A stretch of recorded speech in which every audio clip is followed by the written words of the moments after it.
ये कथा मिल गई। आपने उज्जैन के राजा विक्रमादित्य का नाम सुना होगा, सुना है कि नहीं सुना? उज्जैन के राजा कौन हुआ करते थे? विक्रमादित्य। और वही विक्रमादित्य के भाई भर्तहरि थे। भर्तहरि नाम भी सुना होगा, भर्तहरि ऋषि भी कहते हैं, और वो भर्तहरि अलग थे।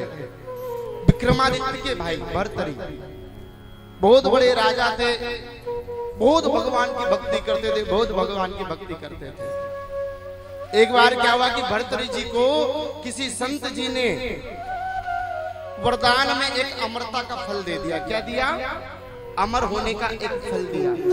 मैया सुने, बड़ी सुंदर बात बता रहा हूं। जो लोग आ रहे हैं अब वहीं पर बैठ जाए, आगे प्रणाम नहीं भी करे तो चले। जहां जगह मिल रही वहीं पर बैठे और भगवान की कथा का रसपान करें। पूजन करने के लिए भरपूर समय मिलेगा। जय जय श्री राधे, जय जय श्री राधे, जय जय श्री राधे।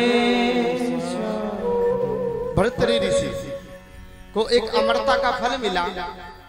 अब भर्तहरि ऋषि ने सोचा कि फल को मैं खा करके क्या करूं, फल को मैं खाकर क्या करूं? वो उसकी पत्नी से बहुत प्रेम करता था मैया।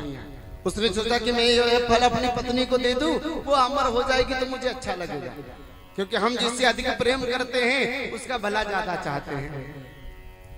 तो भर्तहरि ऋषि ने क्या किया? संत जी ने वो प्रसाद किसको दे दिया? राजा ने अपनी पत्नी को। अब उन्हें फल को लिया और फल को लेकर के सोचने लगी कि क्या करें, क्या किया जाए फल को। तो वो सोचा कि अब मैं इस फल को खा करके अमर हो जाऊंगी। तो उसने एक नौकर को फल दे दिया अपने घर के।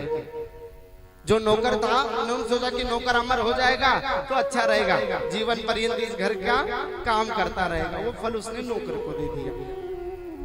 अब नौकर ने सोचा मैं अमर हो गया तो इनके जीवन पर्यंत इनके घर मुझे नौकरी करनी पड़ेगी। वो नौकर एक वेश्या से बहुत प्रेम करता था। और नौकर ने सोचा कि ये फल मैं वेश्या को दे दूं, वो अमर हो जाएगी, क्योंकि वो उससे प्रेम करता था। अब वेश्या ने फल लिया अमर होने का। उसने सोचा कि क्या करे फल को, मैं अमर हो जाऊंगी, कहां तक गंदगी काम करते करते मेरे जीवन बीत जाएगा, इसलिए मैं तो फल नहीं खाऊं। तो वो वेश्या ने फल को क्या किया? एक संत जी यानी एक जो फल की दुकान थी, दुकान पर जाकर के फल दे दिया। अब दुकान पर जाकर के जब फल दिया, राजा गए वही भर्तहरि ऋषि, वहां से फल लेकर के आए थे। देखा कि उसी में वो फल था जो फल उसने उसकी प्रेमिका को दिया था। राजा तो पहचान गए कि ये तो वही फल है जो मुझे संत ने अमरता के लिए दिया। राजा गए, अपनी पत्नी से पूछा, देवी वो फल कहाँ है जो हमने तुम्हें दिया था? उसने झूठ बोल दिया कि फल तो हमने खा लिया। भर्तहरि ऋषि ने बोला, जब तुमने फल को खा लिया तो ये क्या है जो मेरे पास है?